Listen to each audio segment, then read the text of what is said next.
السلام علیکم۔ امید ہے آپ سب خیریت سے ہوں گے۔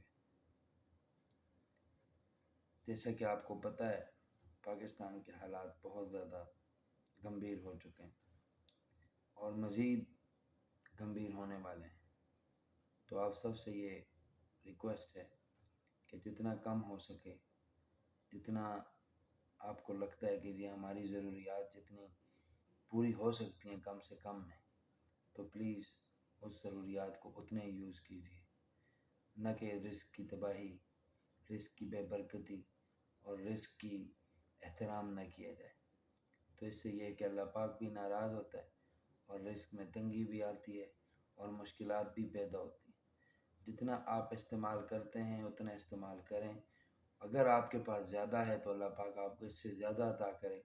لیکن آپ اپنے ارد گرد اپنے پڑوسی، اپنے رشتہ دار، اپنے بھائی بہن تمام کا خیال رکھیں، کیونکہ رشتہ دار مسلمان، اسپیشلی مسلمان کا خیال نہیں رکھے گا تو دوسرا کوئی نہیں رکھے گا، کیونکہ مسلمان مشکلات میں ایک دوسرے کا خیال رکھتے ہیں۔ جیسا کہ حضرت محمد صلی اللہ علیہ وسلم جب مکہ سے مدینہ آئے تو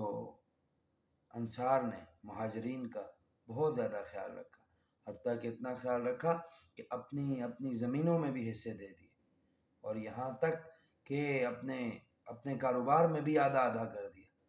تو وہ مثال ہم مسلمان ہیں، ہمارے آباء و اجداد جو تھے وہ اتنی زیادہ ان کے اندر خوبیاں تھیں،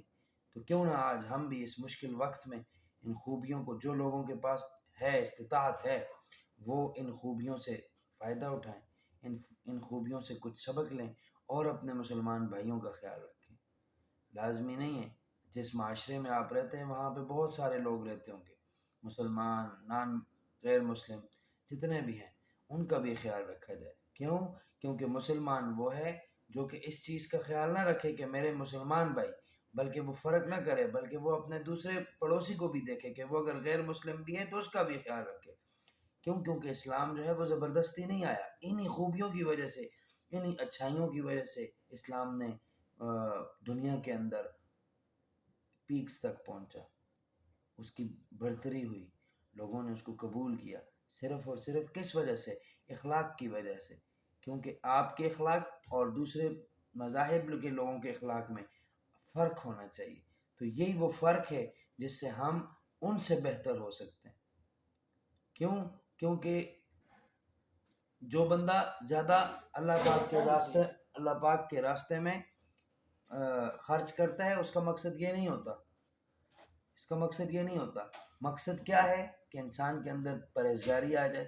تقویٰ آ جائے، تو یہ سب سے بہتر چیز ہے۔ تو میں آپ سب سے یہ امید رکھتا ہوں کہ انشاءاللہ آپ اور میں، بلکہ ہم سب، کیونکہ جب تک انسان خود اپنے آپ سے نہیں سٹارٹ کرتا، دیکھیں ایک عالم جو ممبر پہ بیٹھا ہوتا ہے وہ اس وقت تک ایک خاص بات آگے اس کے مقتدی یا آگے جو سننے والے لوگ فالوورز ہوتے ہیں، اس وقت تک وہ اس بات پہ عمل نہیں کر سکتے جب تک کہ وہ خود نہ عمل کرے۔ ایک عالم، ایک مفاضل، جب وہ ایک ممبر رسول پر بیٹھتا ہے یا وہ ایک سٹیج پہ ہوتا ہے تو وہاں سے وہ جو بھی بات کرتا ہے اس وقت تک اس کے فالوورز، اس کے مقتدی، اس کے آگے بیٹھے ہوئے جو لوگ ہوتے ہیں، وہ اس وقت تک اس بات پہ عمل نہیں کر سکتے جب تک وہ خود عمل نہیں کرے گا۔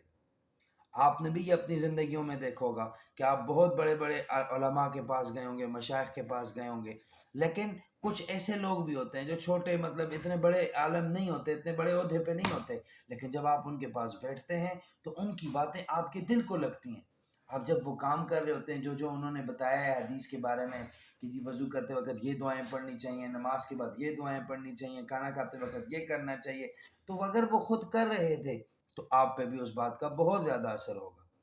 تو اللہ پاک آپ کا اور میرا حامی و ناصر ہو۔ اللہ پاک اس تمام مشکلات میں سے ہم سب مسلمانوں کو نکالے، ہم سب کو بیماریوں سے بچائے، ہم سب کو